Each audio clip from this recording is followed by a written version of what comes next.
लेकिन ऐसा माना जाता है कि ये 4000 सालों से भी पुराना है।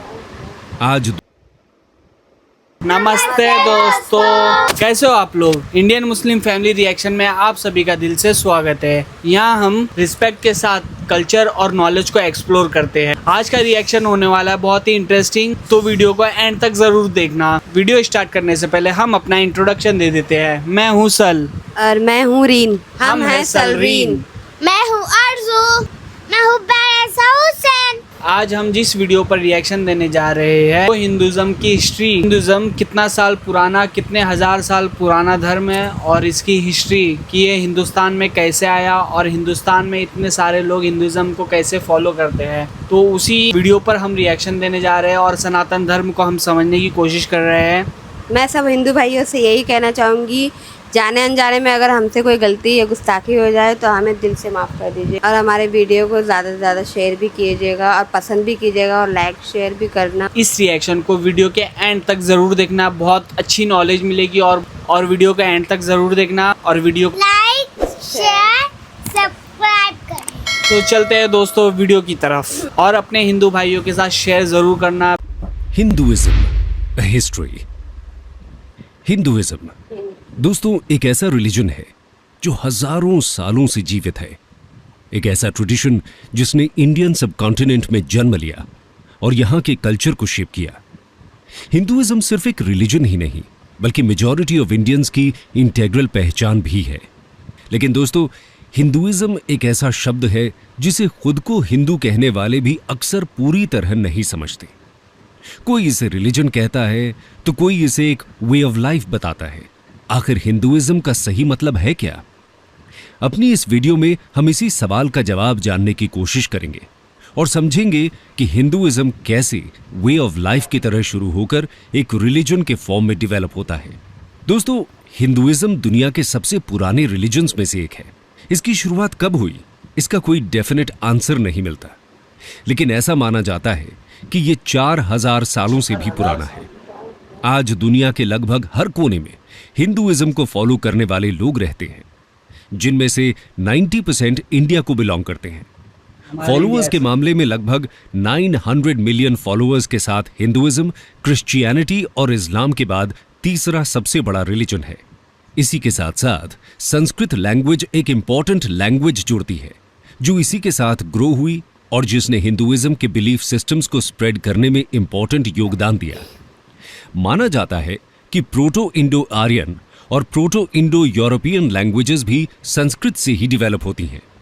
आइए सबसे पहले हिंदू शब्द के ओरिजिन को समझते हैं। Origins of the word Hindu. दोस्तों हिंदू शब्द नॉर्दर्न इंडिया में फ्लो होने वाली रिवर इंडस से डिराइव हुआ है। एंशिएंट टाइम्स में इस रिवर को सिंधु नाम से जाना जाता था, लेकिन जब पर्शियंस का माइग्रेशन इंडिया में होता है तो वो इसे हिंदू कहते हैं और यहाँ के लैंड को हिंदुस्तान और रहने वाले लोगों को हिंदूज का नाम देते हैं। इस तरह हिंदू शब्द को पहली बार 6th सेंचुरी BCE में पर्शियंस ने यूज किया था। उस समय हिंदुइज्म शब्द एक कल्चरल से ज्यादा जियोग्राफिकल लेबल हुआ करता था। आगे चलकर इसे हिंदूज की रिलीजियस प्रैक्टिसेस को डिस्क्राइब करने के लिए यूज किया जाने लगा। रिलीजियस बिलीफ्स को डिफाइन करते हुए हिंदुइज्म शब्द का रेफरेंस पहली बार 7th सेंचुरी CE के एक Chinese text record of the western regions by Xuanzang में मिलता है। लेकिन ऐसा भी माना जाता है कि रिलीजियस प्रैक्टिसेस और बिलीफ्स को डिस्क्राइब करने के लिए इंग्लिश टर्म हिंदुइज्म का यूज इतना पुराना भी नहीं है। कहा जाता है कि इसे पहली बार 1816-17 में राजा राम मोहन रॉय ने यूज करना शुरू किया था। इसके बाद 1830 के अराउंड ब्रिटिश कॉलोनियलिज्म को अपोज करने और खुद को बाकी रिलीजियस ग्रुप से अलग दिखाने के लिए इंडियंस ने हिंदुइज्म को अपना रिलीजन बताना शुरू कर दिया था।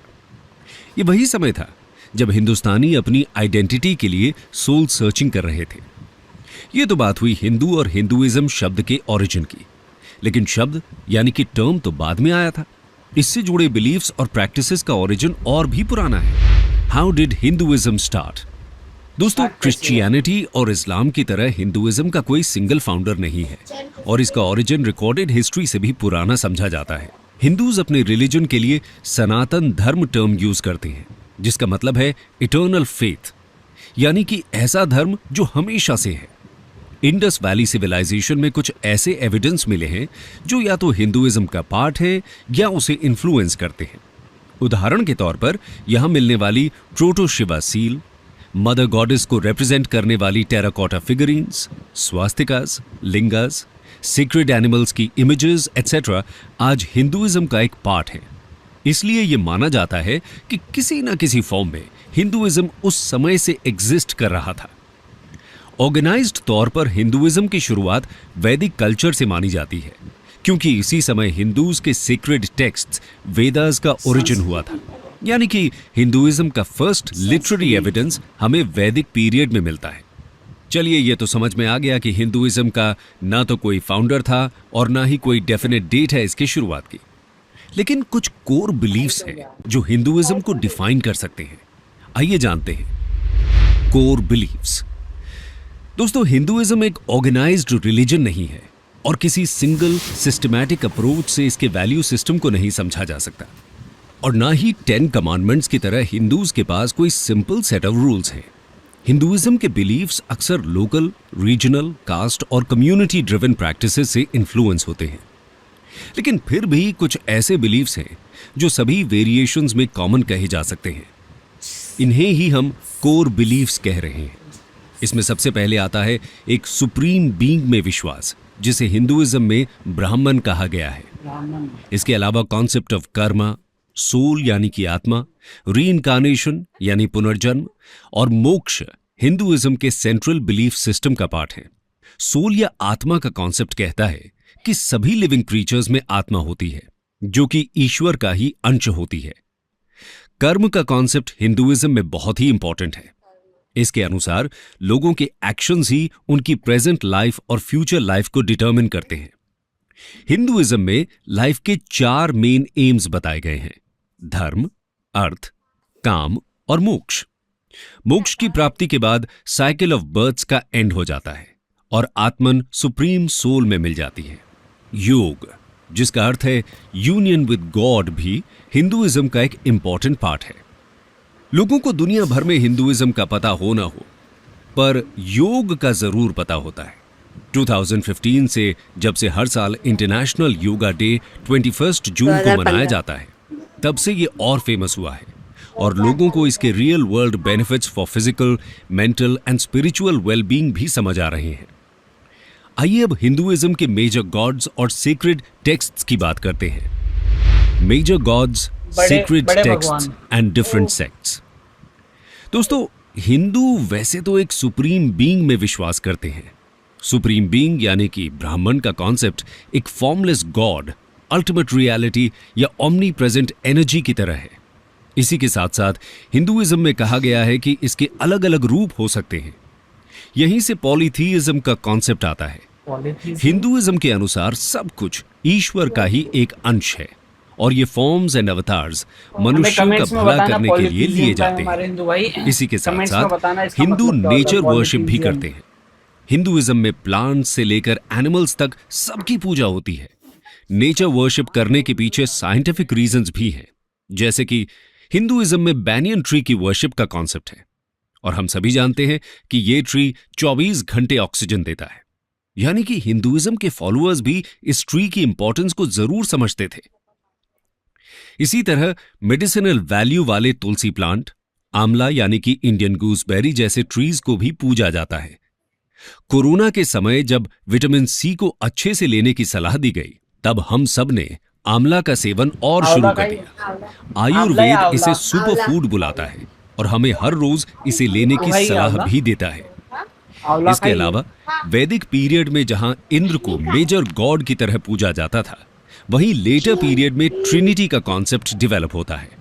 इसके अनुसार 3 मेजर गॉड्स हैं: Brahma the creator, Vishnu the preserver and Shiva the destroyer. Hinduism में फेमिनिन एनर्जी को भी वर्शिप किया जाता है। इसे गॉडेस शक्ति माना गया है और किसी दूसरे मेजर रिलीजन में गॉड को फेमिनिन फॉर्म में वर्शिप करने का कॉन्सेप्ट नहीं दिखता।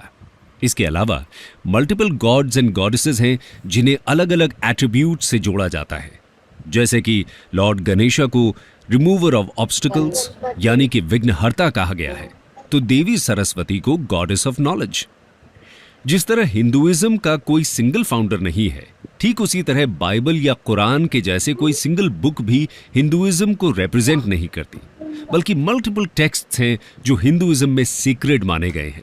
इसमें सबसे पुराने हैं 4 वेदास, ऋग्वेद, हमने इस पर भी यजुर्वेद, रिएक्शन देंगे सामवेद आगे, और वेदास अथर्ववेद। हिंदू मान्यता के वेदास पर और गीता अनुसार पर। वेदास इटर्नल ट्रूथ गीता को के रिप्रेजेंट वर्ड्स करते पर। हैं और खुद ईश्वर ने इन्हें सेजेस यानी ऋषिज को रिवील किया था। गीता जो चीज इसके है अलावा कुरान है ना, उपनिषद, पुराणस, किताब है। एपिक्स, रामायण एंड आगे महाभारत देखते और भागवत गीता हिंदूज की मेजर होली बुक्स हैं। बाकी रिलीजन्स की तरह हिंदूज के भी डिफरेंट सेक्ट्स देखने को मिलते हैं। इसमें 4 मेजर सेक्ट्स हैं: वैष्णव, निशानी। शैव, शक्त और स्मर्तस। वैष्णव लॉर्ड विष्णु को वर्शिप करते हैं, शैव लॉर्ड शिवा को और शक्त देवी शक्ति को। वहीं स्मर्ता ट्रेडिशन में 5 डेटीज को एक सुप्रीम बीइंग का पार्ट मानकर वर्शिप किया जाता है। इनके अलावा और भी बहुत सारे सेक्ट्स और सब सेक्ट्स हिंदुइज्म का पार्ट हैं। हिंदुइज्म में मल्टीपल सेक्ट्स का डेवलपमेंट तो हुआ है, लेकिन बड़ी बात यह है कि इनके डेवलपमेंट में कोई हिंसा यानी वायलेंस देखने को नहीं मिलती। सभी सेक्ट्स एक दूसरे के साथ पीसफुली कोएग्जिस्ट करते आए हैं। इसकी बड़ी वजह यह है कि सभी हिंदू सेक्ट्स के कोर बिलीफ्स सेम ही हैं और फिलोसॉफिकल बेसिस पर ये एक दूसरे को काउंटर नहीं करते। एक दूसरे के एग्जिस्टेंस को सेक्ट्स रेडिली एक्सेप्ट करते हैं, क्योंकि टॉलरेंस हिंदुइज्म का एक कोर बिलीफ है। ये तो बात हुई हिंदूज के रिलीजियस बिलीफ्स, उनके गॉड्स और मेजर टेक्स्ट्स की। अब हिंदुइज्म के साथ इवॉल्व हुए सोशल सिस्टम के बारे में बात करते हैं। Evolution of Hindu social systems. दोस्तों, हिंदुइज्म में सोशल ऑर्डर की फाउंडेशन वर्ण सिस्टम से बनती है। वर्ण सिस्टम का ओरिजिन ऋग्वेद के पुरुष सूक्त में मिलता है। इसके अनुसार सोसाइटी को 4 वर्णास में डिवाइड किया गया है: ब्राह्मण्स, क्षत्रियस, ये सब अलग-अलग वैश्यस कैटेगरी और है। शूद्रस। ये डिवीजन कर्म के बेसिस पर किया गया था, जैसे इस्लाम में हम सब जिसमें मुसलमान हैं ना, इंटेलेक्चुअल एक ही। और स्पिरिचुअल वैसे इसमें एक्टिविटीज ऐसा में नहीं, काम सब करने अलग-अलग वालों को हैं। ब्राह्मण कहा गया। पब्लिक को प्रोटेक्ट करने वाले यानी कि वॉरियर क्लास को क्षत्रियस, स्किलफुल प्रोड्यूसर्स को वैश्यस की कैटेगरी में रखा गया और अनस्किल्ड लेबरर्स को शूद्रस बोला गया। लेकिन आगे जाकर यह सिस्टम रिजिड होने लगा और बर्थ के बेसिस पर डिवीजन शुरू हो गया। इसके अलावा बहुत सी क्लासेस को वर्ण सिस्टम से बाहर रखा जाने लगा और उन्हें अनटचेबल्स मान लिया गया। दलित। इन्हें केवल मीनियल जॉब्स करने की अनुमति दी जाती थी। उसके बाद वर्णस में भी सब डिवीजन होने लगे और कास्ट सिस्टम यानी कि जातीज का डेवलपमेंट शुरू हो गया था, जिसकी वजह से सोशल सिस्टम बहुत ही कॉम्प्लेक्स हो गया। इसके साथ ही लोअर वर्णस और अनटचेबल्स के साथ इनइक्वालिटी का बिहेवियर किया जाने लगा। इन सब ईवल प्रैक्टिसेस ने सोसाइटल फैब्रिक को कमजोर कर दिया। सभी वर्णास के लिए अलग अलग सोशल रूल्स के साथ ही डिफरेंट रिलीजियस रिचुअल्स भी प्रिस्क्राइब कर दिए गए थे। इसकी वजह से हिंदुइज्म एक कॉम्प्लेक्स सोशल ऑर्डर नजर आने लगा था। इस कॉम्प्लेक्सिटी की वजह से ही 6th सेंचुरी BC में बुद्धिज्म और जैनिज्म जैसे डिफरेंट रिलीजियस ट्रेडिशंस पॉपुलर होने लगते हैं। एक वक्त पर बुद्धिज्म और जैनिज्म का दबदबा पूरे इंडियन सब कॉन्टिनेंट में हो जाता है और हिंदुइज्म कुछ हद तक डिक्लाइन होता दिखता है। लेकिन एक बार फिर हिंदुइज्म को रिवाइव करने का काम भी शुरू होता है। Revival and reform in Hinduism. दोस्तों, इतना पुराना रिलीजन होने के बाद भी हिंदुइज्म आज तक सरवाइव कर रहा है। इसकी एक बड़ी वजह यह है कि समय समय पर बात है, हिंदुइज्म में इतना रिफॉर्म्स पुराना लाए गए और इसे means रिवाइव इतने किया सारे- जाता रहा। फिर चाहे वो 7th से 8th सेंचुरी के बीच शुरू हुए साउथ इंडियन भक्ति मूवमेंट के द्वारा किया गया हो या फिर अलग अलग आचार्यस के द्वारा। भक्ति मूवमेंट के दौरान अलवर्स जैसे और स्कॉलर आते नायनर रहे सेंट्स ने हिंदुइज्म रिजिड का कास्ट सिस्टम प्रचार को करने चैलेंज के लिए। किया। साथ ही रिचुअल्स और रिलीजियस प्रैक्टिसेस को भी सिंप्लीफाई करने का काम किया। उनके प्रयासों से ही हिंदुइज्म बुद्धिज्म और जैनिज्म से मिल रहे चैलेंजेस को मात दे पाता है। इतना ही नहीं, हिंदुइज्म समय के साथ लोकल कल्ट्स और डेटीज को भी अब्सॉर्ब कर लेता है।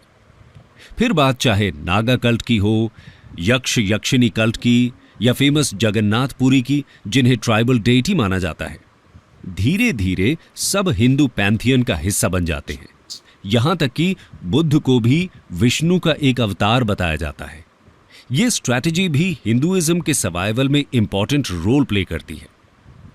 हिंदुइज्म को रिवाइव करने की बात हो और आदि शंकराचार्य का नाम ना आए, ऐसा तो हो ही नहीं सकता। ये भी स्कॉलर शंकराचार्य ने 8th सेंचुरी शंकराचार्य में नाम सुना हुआ हिंदुइज्म है। को रीऑर्गेनाइज और रिफॉर्म करने का काम किया। इन्होंने अद्वैत फिलॉसफी को पॉपुलराइज किया, जिसके अनुसार सिर्फ ब्राह्मण ही सत्य है और बाकी सारा संसार बस उसकी ही माया है।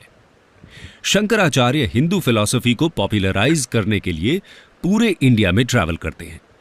इस दौरान अलग अलग थिंकर्स के साथ वो डिबेट्स और डिस्कोर्सेज में भाग लेते हैं। इन्होंने इंडिया के 4 कॉर्नर्स में मॉनेस्ट्रीज एस्टैब्लिश की थी, जिन्हें मठस या पीठस कहा जाता है। श्रृंगेरी में शारदा पीठ, द्वारका में कलिका पीठ, बद्रिकाश्रम में ज्योति पीठ और जगन्नाथपुरी में गोवर्धन पीठ की स्थापना की गई। इन्हें हिंदुइज्म के 4 धाम कहा जाता है। इस तरह उन्होंने जियोग्राफिकली भी हिंदुइज्म के फॉलोअर्स को जोड़ दिया था। इन्होंने पंचायतन फॉर्म ऑफ वर्शिप को भी पॉपुलराइज किया, जिसमें 5 डेटीज गणेश, शिव, विष्णु, सूर्य और देवी की एक साथ पूजा की जाती है। इसमें कहा गया है कि ये सभी सुप्रीम बीइंग यानी कि ब्राह्मण के ही अलग अलग फॉर्म्स हैं।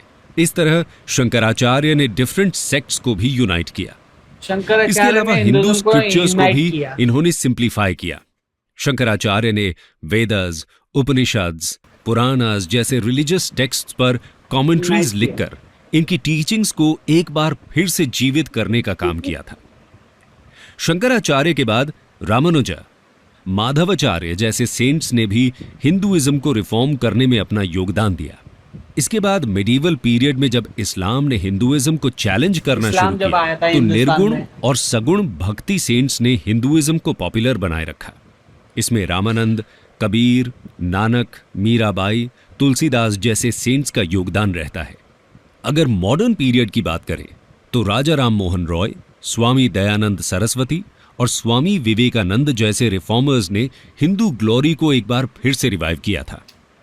19th सेंचुरी में इन सोशो रिलीजियस रिफॉर्मर्स की वजह से क्रिश्चियन मिशनरीज हिंदूज को कन्वर्ट करने में बहुत ज्यादा सफल नहीं रहते। जिस तरह की सफलता इन्हें अफ्रीका या दूसरी कॉलोनीज में मिली थी, इंडिया में वैसी सफलता देखने को नहीं मिलती। स्वामी विवेकानंद ने 1893 में शिकागो में ऑर्गेनाइज्ड वर्ल्ड रिलीजियस कॉन्फ्रेंस में जाकर वर्ल्ड स्टेज पर हिंदुइज्म की फिलॉसफी को पॉपुलराइज किया। स्वामी जी की स्पीच पर कमेंट करते हुए एक अमेरिकन न्यूज़पेपर ने लिखा था कि ऐसे रिच रिलीजियस ट्रेडिशन वाले देश में क्रिश्चियन मिशनरीज को भेजने की क्या जरूरत है। इस तरह रेगुलर इंटरवल्स पर हिंदुइज्म में रिफॉर्म मूवमेंट्स होते रहे हैं। हिंदू फिलॉसफी में कहा भी गया है कि जब जब धर्म संकट में आता है, तब तब उसकी रक्षा के लिए खुद ईश्वर अवतार लेते हैं। इसलिए ये रिफॉर्म मूवमेंट्स हिंदू फिलॉसफी द्वारा भी जस्टिफाई किए जा सकते हैं। हिंदुइज्म इटर्नल रहा है क्योंकि ये स्टैटिक नहीं है और इसमें खुद को नया बनाने की एबिलिटी भी दिखती है। अथर्ववेद में सनातन वर्ड का एक्सप्लेनेशन भी कुछ इसी तरह है। सनातनम एनम अहुह उत अद्याः स्यत पुनर्नवः, meaning they proclaim him to be eternal, but he may become new again even today.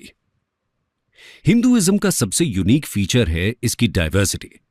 Different level पर वेरिएशंस और डाइवर्सिटी होते हुए भी ये यूनिटी को कैसे रिप्रेजेंट करता है, मतलब सब ये अलग समझने अलग की है जरूरत बट फिर भी यूनिट है। How Hinduism encompasses the concept of unity in diversity.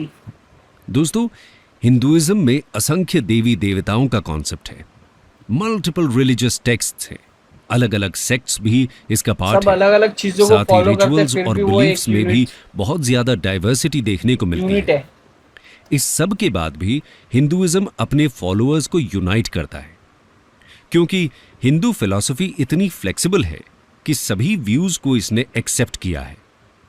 Hinduism में मान्यता है कि रास्ते अलग अलग हो सकते हैं, लेकिन सबकी मंजिल एक ही है। हिंदुइज्म तो बाकी रिलीजन्स को भी सत्य ही मानता है। इसमें कहीं भी ये कॉन्सेप्ट नहीं है कि हिंदुइज्म के अलावा जो रिलीजन्स हैं वो ईश्वर की प्राप्ति का मार्ग नहीं हो सकते। इसी वजह से हिंदुइज्म को एक टॉलरेंट रिलीजन भी बोला जाता है।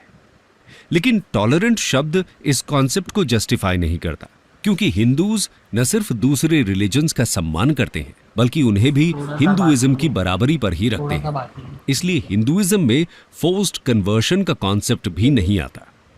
हिंदुइज्म की हिस्ट्री में कभी भी दूसरे रिलीजन के अगेंस्ट धर्म के नाम पर वॉर नहीं हुए हैं।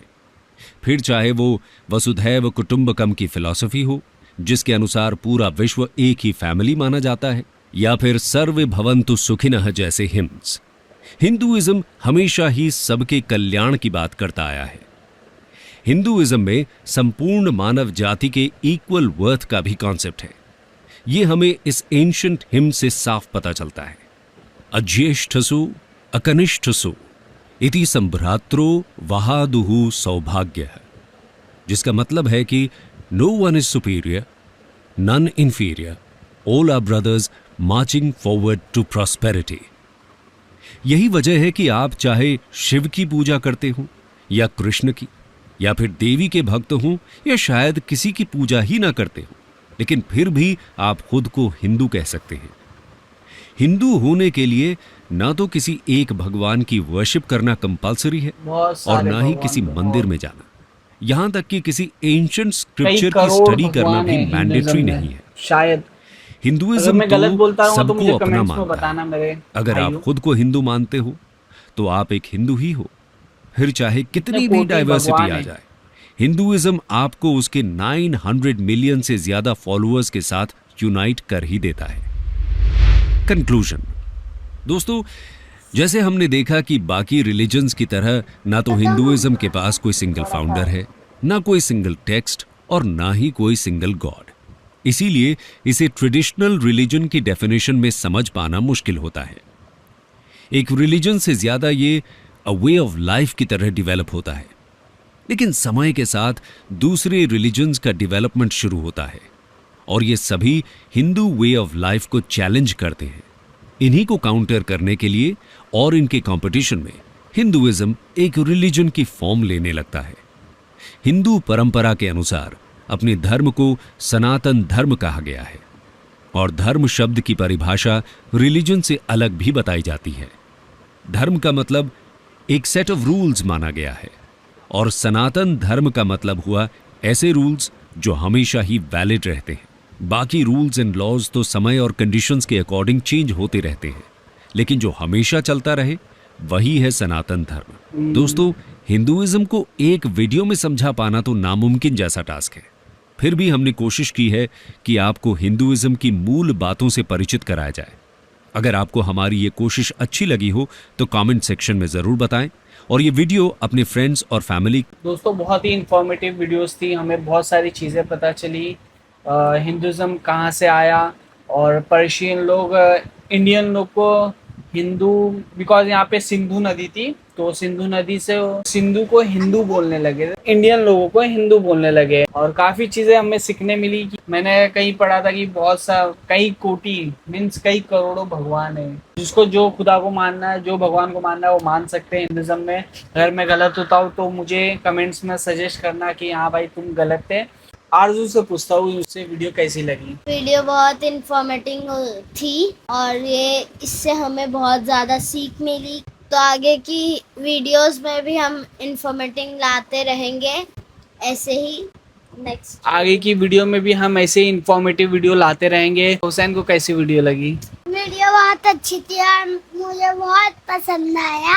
रीन को कैसा लगा? Very nice video. अगर हमारे वीडियो आपको पसंद आते हैं तो लाइक, शेयर एंड सब्सक्राइब करना ना भूले और हमको प्यार करो और सपोर्ट करो। नमस्ते दोस्तों।